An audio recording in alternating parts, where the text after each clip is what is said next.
So here's a random fact about me. I have a borderline religious obsession with diners. And not the California locally sourced artisanal avocado toast bistro with the Edison balls and the $16 mimosas. No, I'm talking about the real ones. You know, the secular cathedrals of the American roadside, the shrines to bad coffee and decent pie, the temples to maple syrup, patty melts, and whipped cream top nostalgia.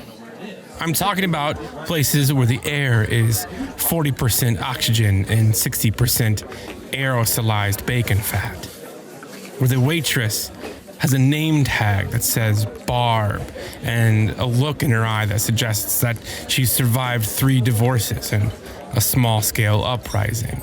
And she does not have the emotional bandwidth for your questions about gluten-free options. And there's just something comforting about that diner menu, you know, the laminated kind with the metal tips on the corners. You know, the weight of it, that thickness, the way that it rests in your hand, it doesn't apologize. It doesn't need to. It's clear. It doesn't update. It doesn't have an identity crisis. It just is. It exists.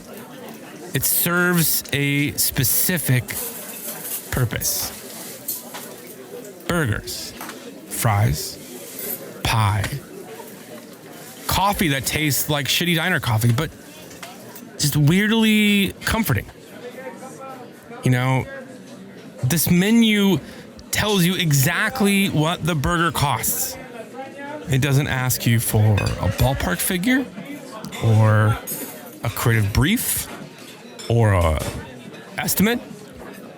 It just exists there, defined. The rules of the diner are printed. You understand where the boundaries are, right? You understand how it works.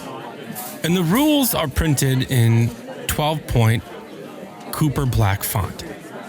And the identity is sealed under 3 millimeters of plastic. There's no discovery call. There's no circling back. The decision is already made. But this isn't about a diner.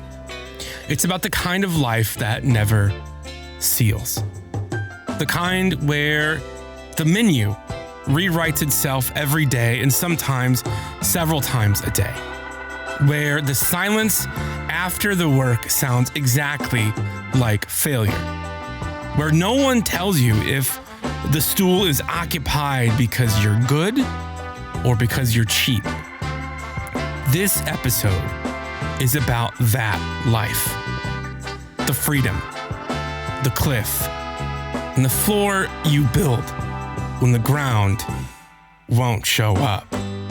Well, my name is Patrick Fuller, and this is the Terrible Photographer podcast, where we have honest conversations about creativity, identity, and discovering your voice. Today, my friends, can't believe it, I'm stoked. Episode 54. How crazy is that? And I'm calling it The Cliff. Today we're talking about 3 things. We're going to be talking about clarity and perimeters and what freedom actually costs. And to do that, we're going to go on a bit of a journey. We're going to go back to a dead pharmacy in the middle of a Midwestern cornfield to look for a ghost. Then we're going to come all the way back to present time to a late night design project for a client that doesn't exist. We're going to look at why freedom is a terrible, terrible place to build a foundation and how to create what I call small floors. Those tiny objects that keep your nervous system from redlining when the career path gets a little blurry. And despite the name, this isn't just for photographers. Whether you're a writer staring at that cursor that's been blinking at you for 40 minutes, or a designer who's been circling the same project for 3 weeks, or someone trying to build a career out of a skill nobody has a clean job description for, you're welcome here. These episodes are in no particular order, so feel free to jump around. And as always, if something lands, if something doesn't, if you want to argue with me, my email address is in the show notes. I read everything. Okay, that said, let's get into it.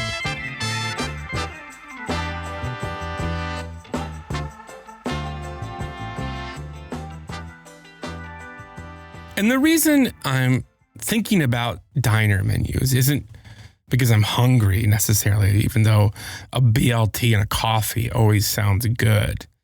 It's because I'm looking for a weight to hold down the papers of my life, something solid, something that I can grab onto consistently, something that isn't always vague or unstable or unclear. But as I've mentioned before in some recent podcasts, I grew up in a town called Freeport, Illinois. And if you drive about 2 hours west of Chicago, past the point where the skyline disappears in your rear view mirror and the cornfields start to feel oppressive, you'll hit a town called Freeport. And it's a town built on a foundation of limestone and this kind of Midwestern stubbornness that borders on pathological.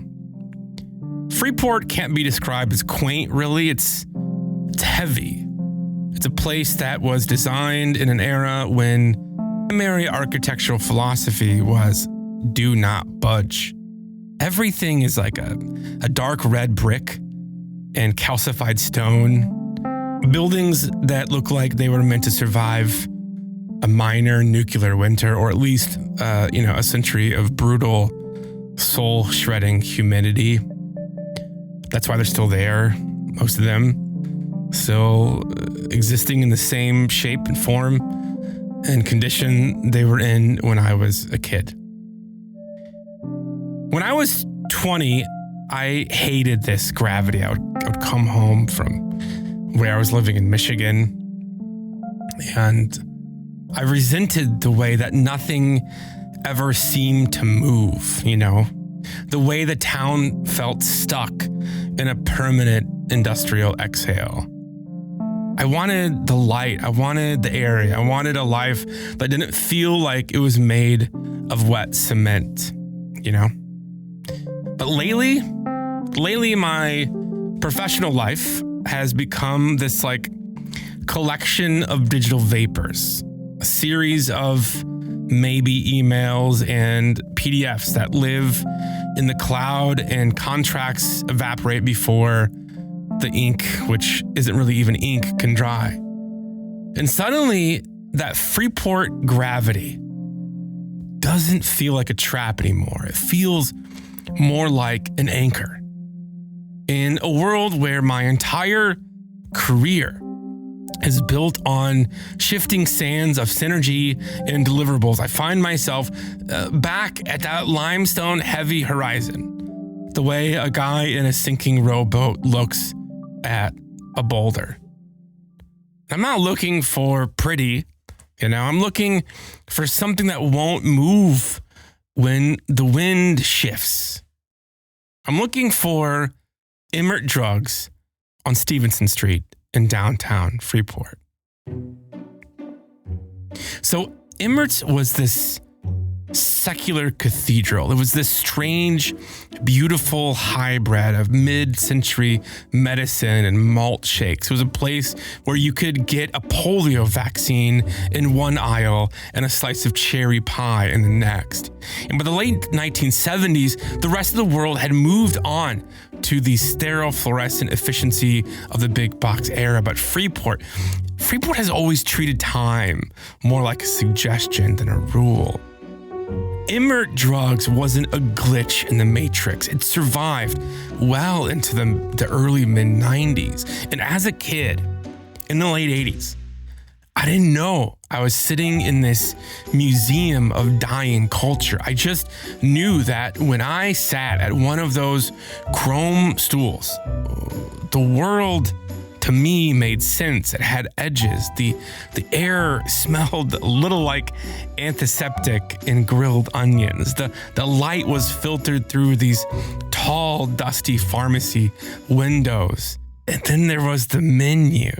It was laminated so thickly that you could probably use it as a weapon. It was the only thing in my life that felt absolutely 100% clear. The prices were fixed. The options were final. The double exposure burger, which didn't exist yet, but bear with me, you'll figure that out later. It wasn't a pivot or a brand strategy. It was just lunch. And I didn't just leap off of the cliff the minute I left Freeport. For almost 20 years, I guess. Jeez, I'm old. I did the opposite. I existed within the safety of the walls. I lived comfortably in this fortress of predictability. And I traded the limestone of Illinois for the production design floors of Dubuque, Iowa.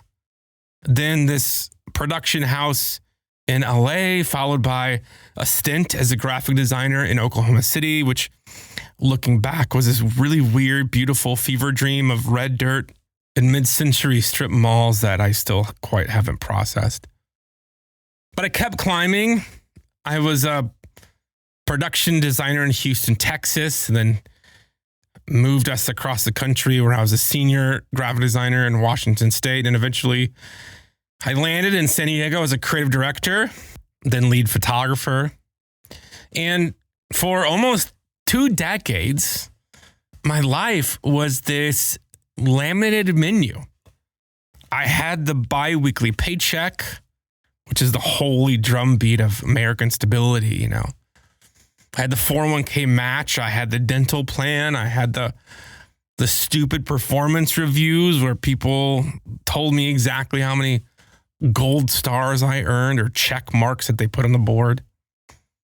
I was living in the cage, but the cage was kind of comfortable, you know? It had climate control and free coffee.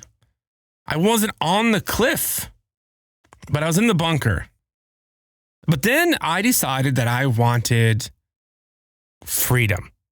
I wanted the autonomy of my own land, you know. I wanted to build wealth for myself, not a board of directors that I hadn't met. So I just walked my ass out of that bunker one day. I left the 401k and the regular paychecks and the lead photographer title at the door. I stepped out into the open sky expecting to fly. And that's when I realized that when you trade the walls of a company for the freedom of yourself, you don't get the view, you know, at least not for a while. You get more of a drop. And here's the thing about the cliff. After you've been walking on this edge long enough, your nervous system stops caring about the view. It just wants to know where the fucking ground is. Which is how I found myself in this past December in San Diego, staring at a blank Illustrator document at 2 a.m. And I need to say this. 2025 wasn't, I would call it tragedy. It was just, it just sucked. You know, it was a lot of friction. It felt like always trying to run through deep snow. You know that feeling? And photography, or really any sort of creative freelance, it's a business of vapors. You get an email on Monday that feels like a promise. And by Thursday, it's just sort of evaporated into the atmosphere, leaving nothing behind but a lingering sense of rejection. there's no manager with this freelance shit, no one to come by your cubicle and tap you on the shoulder and say, Patrick, your use of negative space today was amazing. Here's a gold star and a false sense of security. There's not promotions, or employee of the months. No one to protect you from the unreasonable demands of upper management or refill the coffee station when it gets low. There's just you and the work, and then the silence. And then you sitting in that silence, wondering if the silence is disappointed in you. I don't know why I opened Adobe Illustrator that particular night, but it was late. I was probably over caffeinated, and suddenly I wasn't a photographer anymore. I was a man possessed by a version of his younger self in this dead pharmacy. And so I took out a notebook and I started to sketch. I sketched this logo, which became a brand, and the brand became a menu. And by 3:30 a.m., I was lost in the weeds of kerning a font for this diner that didn't exist in a town that I haven't lived in since I wore cargo pants and listened to Blink 182. And I called it Emmert's. I rebranded as Emmert's, which was a shortened version of Emmert's Drugs. And it was so much fun to design this fake brand identity for them. It's still out there. If you just go to patrick4creative.com, you can see this project. And I probably had the most fun with this menu. I was laughing at myself at 4 a.m. when I thought of names like the Tri-X Club Sandwich and the Kodachrome Milkshake. I thought it was clever as hell. I was building this world where the coffee was bottomless and the rules were written in stone, or at least in 12-point Helvetica. And I worked on this project. I kid you not, guys. I worked on this spec project, the spec design project, for 24 hours straight. Went down this full neurodivergent hyper-focus rabbit hole. The kind where I forget to eat and I put off urinating till it's like a DEFCON 5 emergency. Who can relate with this? It was just me at my desk, empty Diet Coke cans and coffee mugs, designing spec work for a client who essentially was a figment of my own imagination. My shoulders, which usually reside somewhere near my elbows, had dropped. My heart, which usually beats with the frantic energy of a trapped moth, had slowed to a dignified stroll. It was the feeling of a task with edges, a framework that I could control, a task I could sketch out and perform while drinking pour over coffee while listening to the Interstellar soundtrack on repeat. Do you want to know the secret that they don't tell you in the brochures when you're thinking about commercial photography? Commercial photography is really a high-stakes endurance contest disguised, masqueraded as a creative pursuit, right? It's 90% friction. Sometimes it's hauling 80 pounds of black plastic Pelican cases through an airport at 4 a.m. It's sitting in a glass-walled conference room in San Diego, nodding at a marketing director who uses the word synergy with absolutely no irony and a straight face sincerity, usually reserved for a eulogy. You spend weeks pitching ideas that cost more than your house's mortgage, concepts you've bled over, obsessed over the light and the narrative, knowing full well that they will be strangled by a committee of people who are more afraid of risk than they are interested in art. And here's the kicker, the part that really grinds the gears of your soul. You haven't even pressed the goddamn shutter yet. You've spent 40 hours performing success and competence and vision, and you haven't even made a single goddamn image. You're just standing on the edge of this cliff, leaning out over the abyss, praying that the client's budget doesn't blink before you do. This is the life of the, quote, free creative, where there is no manager to tell you that you're doing a good job. There's no HR department to refill the coffee. There is just you in the silence of a no and the weight of the gear you still have to pack up at the end of the day. But that late December week, in the glow of my BenQ monitors, I had this floor that I invented. I had a brief that I had written for myself. I had a deadline that I gave myself, a deadline I invented to satisfy a boss who was also me. I had a clear sense, a framework of what done looked like. And when that fake menu was finished, the brand was finished, the mock-ups were complete, the lamination, right, at least in my mind, was finally, mercifully dry. I've spent some time thinking about those weeks back in December, trying to process what was going on. Because it really was just a month of frantically designing graphic design work and trying to resurrect something that I stopped doing a long time ago. I don't think it was a rehearsal for career change.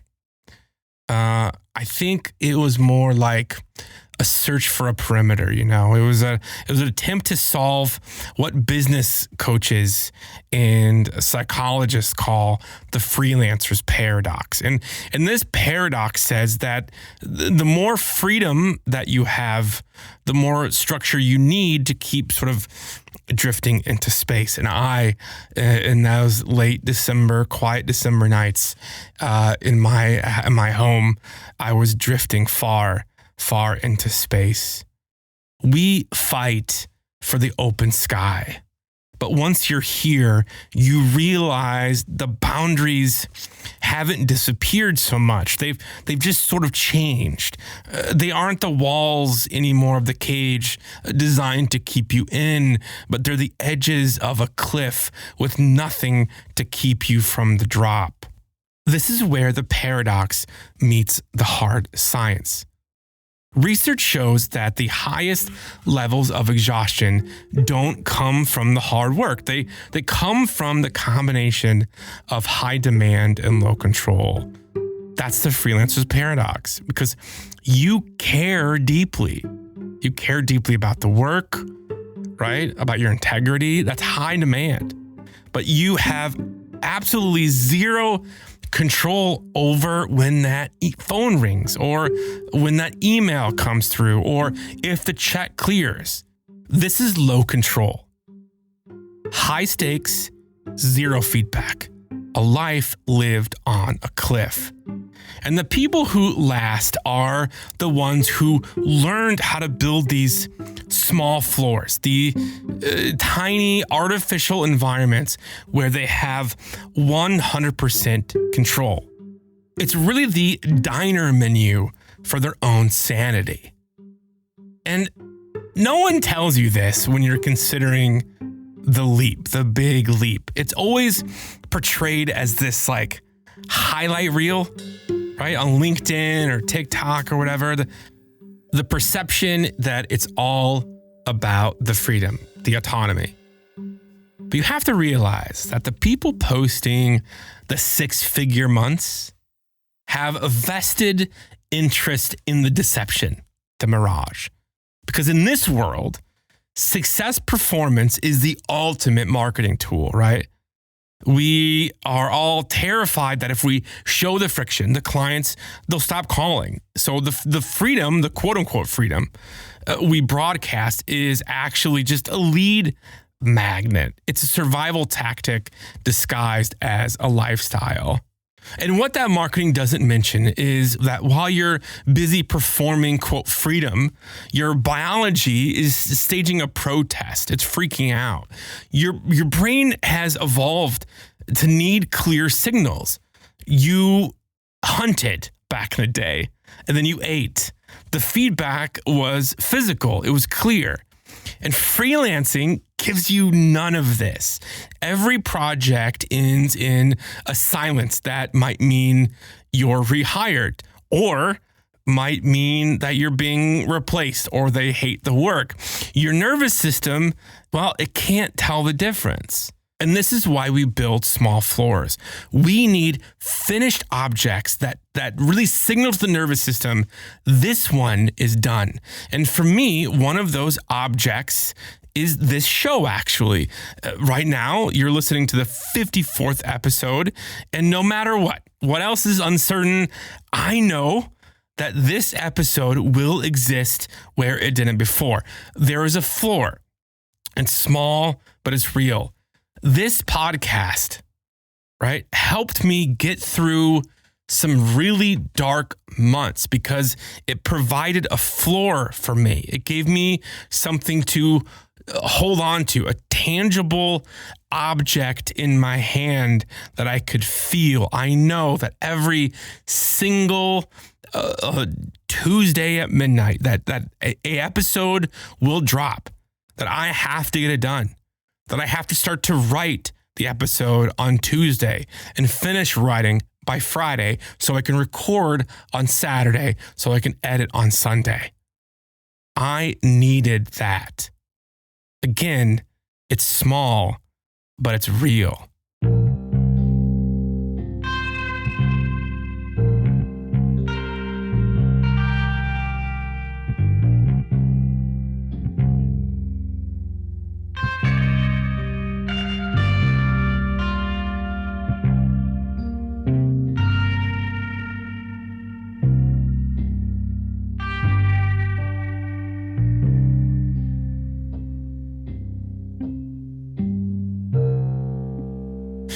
So you're not weak for needing a floor. We all need a floor. You're not losing what you've built just because some nights you open the metaphorical Illustrator and design a diner from memory because your nervous system needs one thing that it can finish.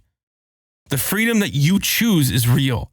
The cost of it is also real, and you don't have to resolve the tension. You just have to stop pretending that the cost isn't there. The lunch counter at Emmert's drugstore in Freeport, Illinois is long gone. The chrome stools are gone. The checkered floors are gone. The stovetop griddle things are gone. They're all gone. But somewhere on my hard drive, there's a version of it that never closed, where the menu is heavily laminated and the feedback is immediate, where the drip coffee is $4 with unlimited refills. It was never about the diner. It was about needing one day, one 24-hour day where done meant done. So here's what I'll leave you with. I want to wrap up. If you've been grinding through something with no feedback, you're allowed to put it down for the night and make something small and completable. A sketch, a recipe, anything with edges that you can hold in your hands. The cliff will still be there in the morning, but your nervous system needs the occasional proof that done is a real place that you can go to. So there's this show on Netflix called Alone. I think it's on the History Channel too. It's a reality TV show. It's the only reality TV show that I actually like. Well, that and The Great British Bake Off. But don't tell anybody. And if you've never seen this show, it's where they drop 10 people in like the ruthless wilderness to see who survives. And everyone that they select to be on the show, they are already experts. They know how to fish, they know how to build a fire, but 9 of them out of the 10, 9 of them still quit every single season. That's the whole point of the show, right? To weed out the best of the best. And all of these people are good. They are survivalists. They know their shit, but only one wins. And those 9 who quit, it's not because they forget how to fish or build the fire. I've been thinking about this a lot lately as I just finished season 11, which is the best season, about what actually ends you when it's not the skills that are the problem. But that is the next episode. So until next week, stay curious, stay courageous, and stay terrible. So this episode was written and produced and hosted by me, Patrick Ford. The amazing music that you hear and sound that you hear is licensed through Epidemic Sound and Blue Dot Sessions. It is recorded from my cozy garage here in Southern California. This podcast is supported through the generous contributions by listeners like you. So thank you from the deepest part of my being. Thank you. If you like what you hear, may I ask that you share this with a friend. You can follow Terrible Photographer on Instagram and sign up for our email list. And you can do all of that and more by checking out the website, terriblephotographer.com.